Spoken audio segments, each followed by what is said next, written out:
வரும் 17/8 அன்று முதல் எனிவே ரெஜிஸ்ட்ரேஷன், ப்ரெசென்ட்லெஸ் ரெஜிஸ்ட்ரேஷன் அந்த முறையில் ஆன்லைன்லேயே எல்லா ரெஜிஸ்ட்ரேஷன் ப்ராசஸும் முடிக்கிற மாதிரி ஒரு முன்னோடி திட்டம் கொண்டு வந்திருக்கோம். அதில் பார்த்தீங்கன்னா இப்போது எல்லா டாக்குமெண்ட்ஸும் அதில் வராது. ஃபர்ஸ்ட் டைம் ரெஜிஸ்டர் பண்ணுறது, ஃபர்ஸ்ட் பிளாட் ரெஜிஸ்டர் பண்ணுறதும், அப்பார்ட்மெண்ட் ரெஜிஸ்ட்ரேஷன் பண்ணுறதும், இது அத்தனையும் வந்து முழுதும் ஆன்லைனில் செய்யும் ஒரு ஃபெசிலிட்டி கொண்டு வர போகிறோம். அது 17/8 முதல் அது செயல்பாட்டுக்கு வர இருக்கிறது. அதன் மூலம் பில்டர்ஸ் இவங்களுக்கெல்லாம் நாங்கள் வந்து அவங்களுக்குன்னு ஒரு லாகின் கிரியேட் பண்ணுறதுக்கான ஃபெசிலிட்டி கொடுத்துருவோம். அவங்க லாகின் ஐடி கிரியேட் பண்ணி அவங்களுடைய கஸ்டமர்ஸ்க்கு ரெஜிஸ்ட்ரேஷன் பண்ணுறதை எங்கிருந்து வேணாலும் பண்ணலாம். அது ஜஸ்ட் ஸ்பெசிஃபிக் டைம் கூட கிடையாது. எனி டைம் எந்த நடுராத்திரியில் கூட பண்ணுற மாதிரியான ஃபெசிலிட்டிஸ் வந்து அது மூலமாக நம்ம பண்ண முடியும். அதற்கு தேவையான சில டிவைசஸ் மட்டும் அவங்க வாங்கி வச்சுக்கணும். இந்த நம்ம கைரேகை பதிகிறது, ரெட்டினா ஸ்கேனர் இதெல்லாம் வாங்கி வச்சுக்கிட்டா அந்த ஆத்தென்டிசிட்டி, அந்த பர்டிகுலர் நபருக்கு தான் அந்த டாக்குமெண்ட் பதிகிறாங்களாங்கிறது அதை வெரிஃபை பண்ணிட்டு அவங்க அதை ரெஜிஸ்டர் பண்ணி அது ஒரே நாளில் அவங்களுக்கு டாக்குமெண்ட் டவுன்லோட் பண்ணுற மாதிரியான ஃபெசிலிட்டியை பண்ணி கொடுக்குறோம்.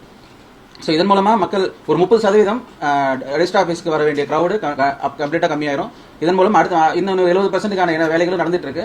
அதில் இருக்கிற சில குறைபாடுகள், அதில் இருக்கிற டிஃபிகல்ட்டி எல்லாம் நாங்கள் பார்த்துட்டு இருக்கோம். ஒன்ஸ் அதுவும் ரெக்டிஃபை ஆயிடுச்சுன்னா முடிஞ்ச அளவுக்கு ஆன்லைன் பண்ணுறதுக்கு நாங்கள் முயற்சிகள் எடுப்போம். இப்போ இந்த எனிவே ரெஜிஸ்ட்ரேஷன் பொறுத்த வரைக்கும் அந்த பில்டர்ஸ்க்கு இவங்களுக்கெல்லாம் நாங்கள் லாகின் ஐடி கொடுக்குற மூலம் அவங்களுக்கு ஏதாவது குறைகள், இந்த ரெஜிஸ்ட்ரேஷன் பண்ணுறது ஏதாவது குறைகள் இருப்பினும் அவங்களுக்குன்னு ஒரு டோல் ஃப்ரீ நம்பர் கூடிய சீக்கிரம் நாங்கள் அறிவிக்க போகிறோம். அதில் ஏதாவது அவங்க ரெஜிஸ்டர் பண்ணுறது ஏதாவது டிஃபிகல்ட்டி இருந்ததுன்னா அதன் மூலமாக அவங்க அந்த நம்பர் கால் பண்ணி அவங்க கேட்டு தெரிஞ்சுக்கலாம்.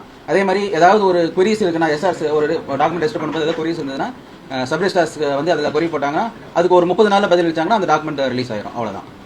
ஸோ இதுதான்